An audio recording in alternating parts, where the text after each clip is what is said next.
Avant la lecture des textes qui nous sont proposés ce matin pour notre méditation, je vous invite à la prière. Éternel, toi qui par ton esprit rassembles les croyants en tout lieu dans ce monde, inspire celles et ceux qui parlent et rends attentifs celles et ceux qui écoutent, afin que l'Évangile soit la vérité de notre foi, la source de notre amour et la fermeté de notre espérance. Amen. J'ai retenu ce matin dans les lectures qui nous sont proposées, les lectures communes, 2 textes. Le premier se trouve dans le second livre des Rois, au chapitre 5, le verset 1, puis les versets 9 à 17.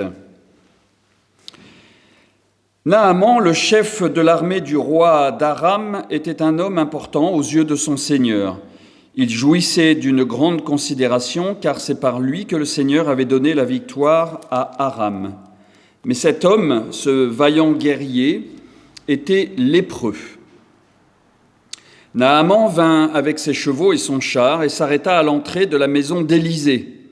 Élisée envoya un messager lui dire « Va te laver 7 fois dans le Jourdain, ta chair redeviendra saine et tu seras pur. » Naaman s'irrita et il s'en alla en disant « Je me disais, il sortira et se tiendra devant moi. Il invoquera le nom du Seigneur, Yahvé, son Dieu. Il agitera sa main sur l'endroit malade et il débarrassera le lépreux de sa lèpre. Les fleuves de Damas, l'Abana et le Parpar ne valent-ils pas mieux que toutes les eaux d'Israël ?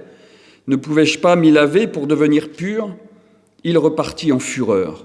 Mais ses serviteurs vinrent lui dire « Si le prophète t'avait demandé quelque chose de difficile, ne l'aurais-tu pas fait ? À plus forte raison s'il te dit « Lave-toi et sois pur. » Il descendit alors et se plongea 7 fois dans le Jourdain, selon la parole de l'homme de Dieu. Alors sa chair redevint comme celle d'un petit garçon, il était pur. Il revint vers l'homme de Dieu avec toute sa suite. Lorsqu'il fut arrivé, il se présenta devant lui et dit « Je sais qu'il n'y a pas de Dieu sur toute la terre, si ce n'est en Israël. Maintenant, accepte, je te prie, un cadeau de ma part. » Élisée répondit « Par la vie du Seigneur, au service duquel je me tiens, je n'accepterai pas. » Naaman insista pour qu'il accepte, mais il refusa. Alors Naaman dit « Dans ce cas, je te prie, qu'on me donne à moi, ton serviteur, de la terre, la charge de 2 mulets, car je ne veux plus offrir ni holocauste, ni sacrifice à d'autres dieux qu'au Seigneur Yahvé. » Le second texte que j'ai retenu se trouve dans l'Évangile de Luc, au chapitre 17, les versets 11 à 19. Au cours de son voyage vers Jérusalem, Jésus passait entre la Samarie et la Galilée. Comme il entrait dans un village, 10 lépreux vinrent à sa rencontre. Se tenant à distance, ils élevèrent la voix et dirent « Jésus, Maître, aie compassion de nous !» Quand il les vit, il leur dit « Allez vous montrer aux prêtres. » Pendant qu'ils y allaient, ils furent purifiés. L'un d'eux, se voyant guéri, revint sur ses pas, glorifiant Dieu à pleine voix. Il tomba face contre terre aux pieds de Jésus et lui rendit grâce. C'était un Samaritain. Jésus demanda, « N'ont-ils pas été purifiés tous les 10 ? Et les 9 autres, où sont-ils ? Ne s'est-il trouvé que cet étranger pour revenir donner gloire à Dieu ? » Puis il lui dit, « Lève-toi et va, ta foi t'a sauvé. » Le ciel et la terre passeront, mais tes paroles ne passeront pas. Amen.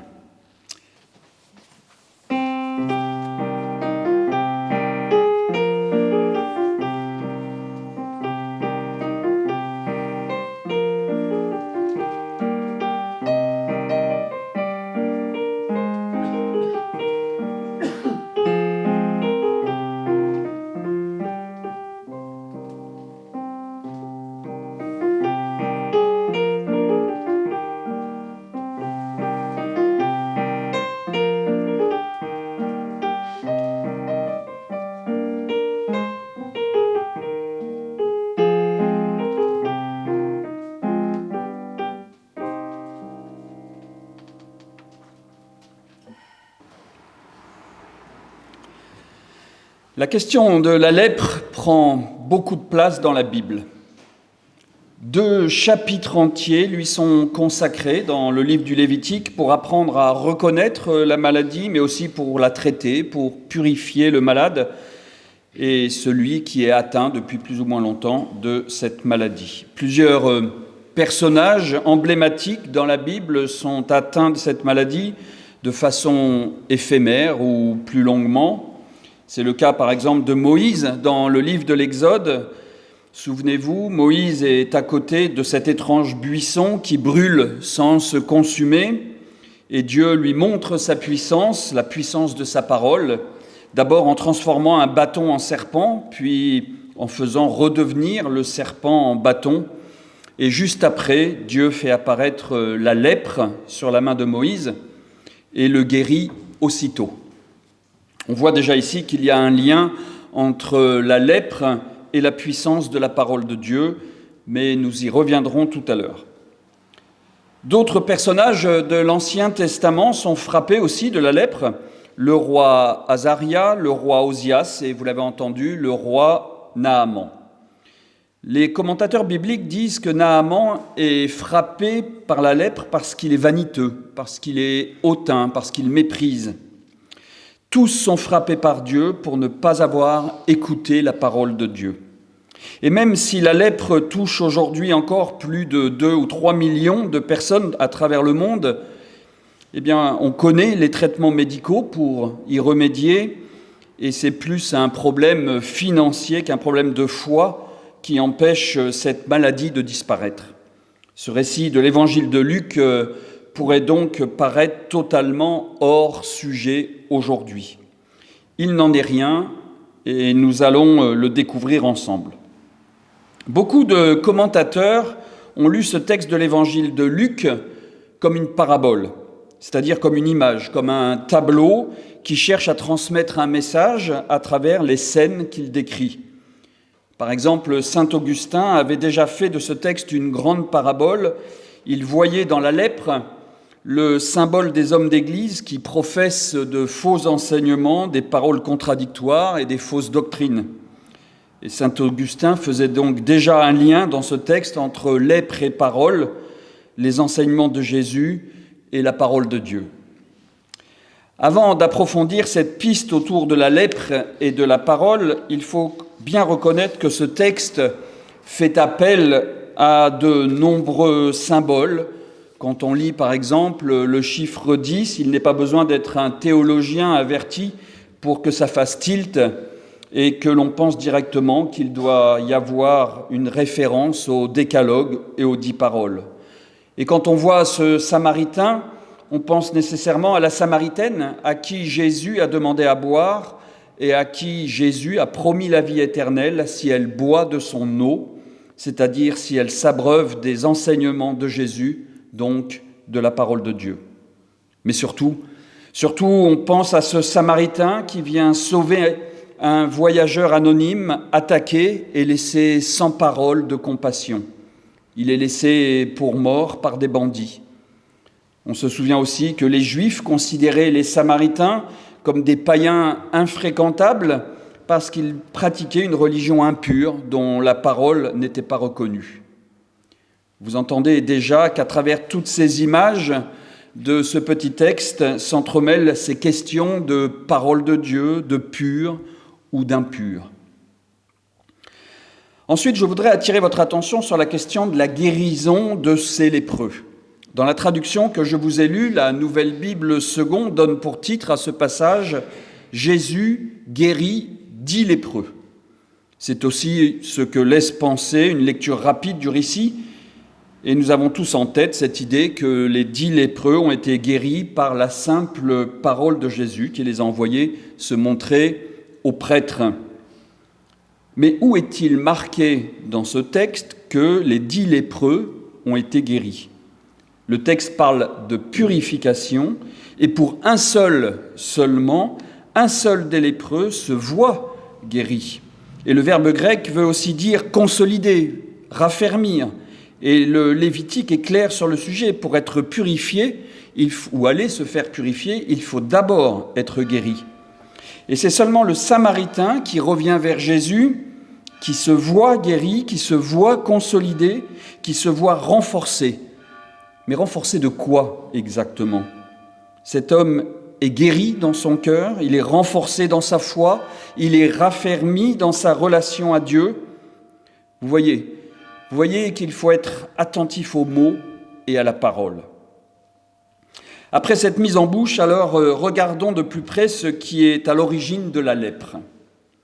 La première personne dans la Bible à être atteinte de cette maladie, en dehors de Moïse, sur qui Dieu a montré sa puissance au moment de l'épisode du buisson ardent, la première personne atteinte de la lèpre, c'est Myriam. Myriam, la sœur de Moïse. Et Myriam a parlé avec médisance de la femme de son frère Moïse. Alors Dieu l'a punie avec la lèpre. Cet épisode est raconté dans le livre des Nombres. Dieu convoque Moïse, Myriam et Aaron dans la tente de la rencontre et Dieu dit « Pourquoi donc n'avez-vous pas eu peur de parler avec médisance sur Moïse, mon serviteur ?» Le Seigneur se mit en colère contre eux, il s'en alla, la nuée se retira d'au-dessus de la tente et Myriam était couverte de lèpre, elle était blanche comme la neige. Aaron se tourna vers Myriam et elle était couverte de lèpre. La lèpre est donc ici le signe de l'absence de Dieu. Dieu les quitte. Mais Moïse intercède pour sa guérison et après une semaine de mise à l'écart hors du camp, Myriam est guérie. Punie pour une mauvaise parole, une malédiction, Myriam est guérie par une bonne parole, une parole de bénédiction, celle de Moïse. J'espère que vous l'avez entendu, nous venons donc de voir que la lèpre désigne bien autre chose qu'une maladie de peau. Elle désigne avant tout une maladie qui gangrène l'humanité, une maladie de la parole. Dans la Bible, la lèpre est la conséquence de la médisance. La lèpre désigne ici le changement d'apparence d'un être humain qui rentre dans le cercle infernal de la médisance. Cette évocation de la médisance comme étant une lèpre est parlante pour nous tous, même 2000 ans après l'écriture de ce petit récit. La médisance est une maladie contagieuse qui, de proche en proche, peut se propager comme une épidémie, dévorant peu à peu le visage et les membres des personnes atteintes. La lèpre est en réalité même moins contagieuse que la médisance. En un seul contact, et elle infecte ses victimes. Son sommeil, son cœur, sa tête, son humeur, sa façon de voir la réalité, ses relations. L'infection contractée au travail, par exemple, peut passer ensuite dans la famille ou inversement, puis auprès des voisins. On l'a vu d'ailleurs il y a quelques semaines dans la parabole dite de l'intendant habile. Vous vous souvenez, un homme riche a entendu dire de son intendant qu'il dilapidait ses biens.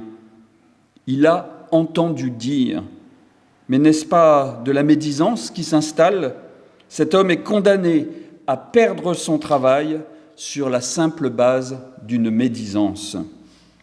La parole, quand elle est méchante, elle peut déformer un corps, au point de rendre un homme ou une femme méconnaissable, ou un groupe d'humains.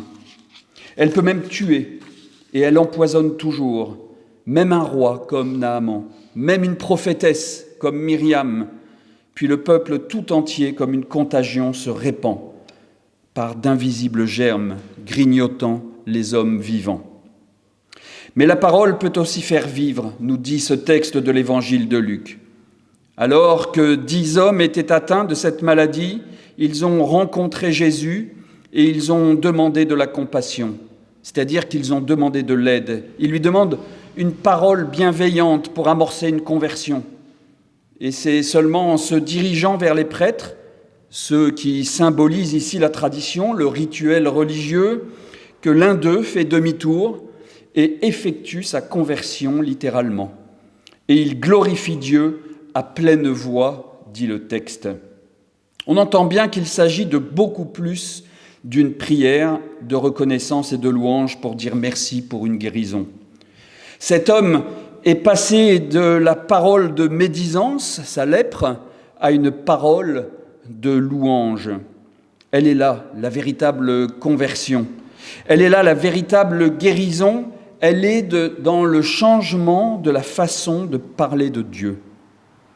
Et quand au début de ce petit texte, Jésus passe entre la Samarie et la Galilée pour aller à Jérusalem, dit le texte, ce qui n'a finalement aucun sens d'un point de vue géographique si vous regardez une carte, eh bien cela signifie qu'il passe entre deux mondes qui n'arrivent pas à se côtoyer, avec peut-être une haine viscérale qui habite les uns et les autres, où l'on passe son temps à médire sur son voisin.